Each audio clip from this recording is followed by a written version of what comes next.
नमस्कार, आप देख रहे हैं आवाज इंडिया, देश की भरोसेमंद आवाज। मैं हूं पिंकी सिंह शेरावत। आइए नजर डाल लेते हैं देश और दुनिया की 20 बड़ी खबरों पर।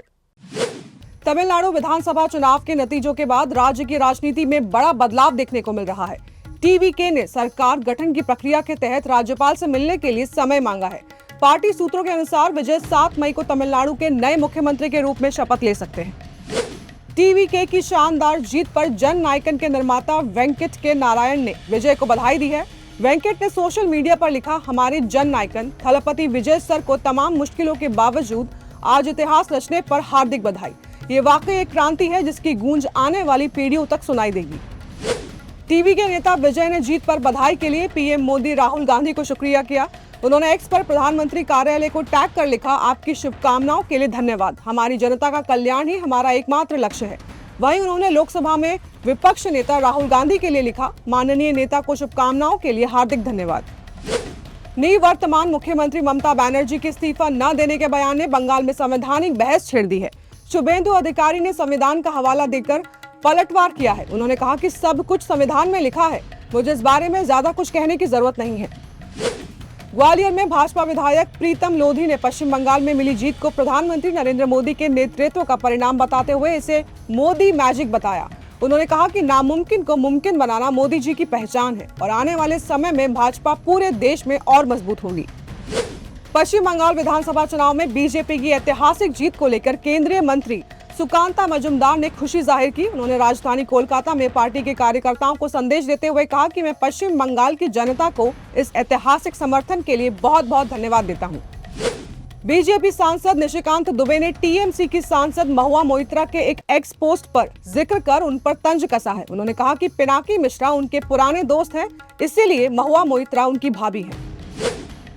पश्चिम बंगाल में चुनाव परिणामों के बाद राजनीतिक माहौल लगातार तनावपूर्ण बना हुआ है। इस बीच टीएमसी कार्यालय पर कथित हमलों की घटनाओं के बाद केंद्रीय मंत्री और भाजपा नेता सुकांत मजुमदार ने पार्टी कार्यकर्ताओं से संयम बरतने की अपील की है। अम्बेडकर नगर में शिक्षा मित्र सम्मान एवं बूढ़े हुए माननीय वितरण कार्यक्रम में पहुंचे कैबिनेट मंत्री संजय निषाद ने समाजवादी पार्टी सहित विपक्ष पर जमकर निशाना साधा है। उन्होंने महिला आरक्षण को लेकर अखिलेश यादव को बेईमान तक कह दिया। 3 राज्यों में बीजेपी को मिली विजय पर उन्होंने कहा कि जनता डबल इंजन की सरकार चाहती है। उत्तर प्रदेश की योगी आदित्यनाथ सरकार ने प्रदेश के लाखों बिजली उपभोक्ताओं को बड़ी राहत प्रदान की है। प्रदेश सरकार ने निर्णय लिया है कि अब प्रीपेड मीटर पोस्टपेड की तरह काम करेंगे। अखिलेश यादव ने सरकार के निर्णय पर कहा कि प्रीपेड मीटर की भ्रष्टाचारी व्यवस्था का हम सब इसका विरोध आखिरकार दम्भी सरकार को झुका गया है।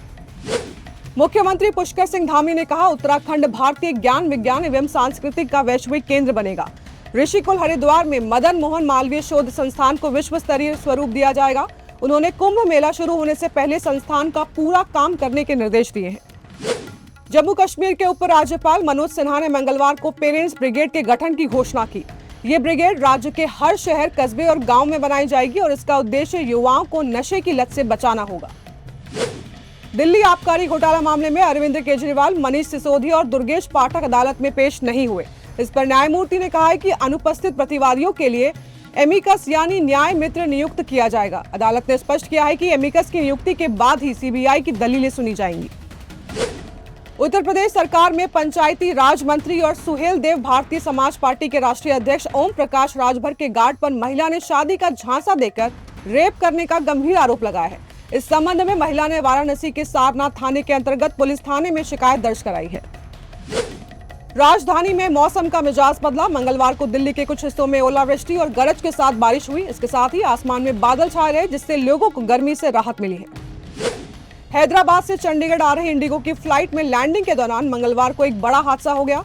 लैंडिंग के दौरान फ्लाइट में मोबाइल पावर बैंक फट गया। शुरुआती जानकारी के मुताबिक इस हादसे के अंदाजन 5 लोगों के घायल होने की जानकारी है। फ्लाइट नंबर 6E108 बताया जा रहा है। यह हादसा मोहाली स्थित शहीद भगत सिंह इंटरनेशनल एयरपोर्ट पर हुआ। जालंधर में सीमा सुरक्षा बल हेडक्वार्टर के बाहर ब्लास्ट का मामला सामने आया है। शुरुआती जानकारी के मुताबिक स्कूटी में धमाका हुआ, जिससे मौके पर अफरा तफरी मच गई। फिलहाल मामले की जांच की जा रही है। मेट गाला की रेड कारपेट पर जब जयपुर की राजकुमारी गौरवी कुमारी अपने भाई और महाराजा पद्मनाथ सिंह के साथ पहुंची, भाई बहन के रॉयल जोड़ी ने अपनी शाही विरासत और राजस्थानी कला को विदेशी मंच पर खूबसूरती के साथ पेश किया। सूर्या की आगामी फिल्म करुप्पू ने अपनी सेंसर प्रक्रिया पास कर ली है। फिल्म 14 मई को रिलीज होने जा रही है। सेंसर बोर्ड से हरी झंडी मिलने के बाद ये फिल्म अपने तय समय पर रिलीज को तैयार है। इसमें सूर्या के साथ त्रिशा मुख्य भूमिका में है। फिल्म निर्माता आर.बी. चौधरी नहीं रहे। जोधपुर में भीषण कार हादसे में उनकी जान चली गई। वे साउथ एक्टर जीवा के पिता थे। उन्होंने साउथ से लेकर हिंदी सिनेमा तक कई चर्चित फिल्में बनाई हैं। तो देश और दुनिया की बड़ी खबरों में फिलहाल के लिए इतना ही। जुड़े रहिए आवाज इंडिया के साथ, जल्द होगी मुलाकात। तब तक के लिए नमस्कार।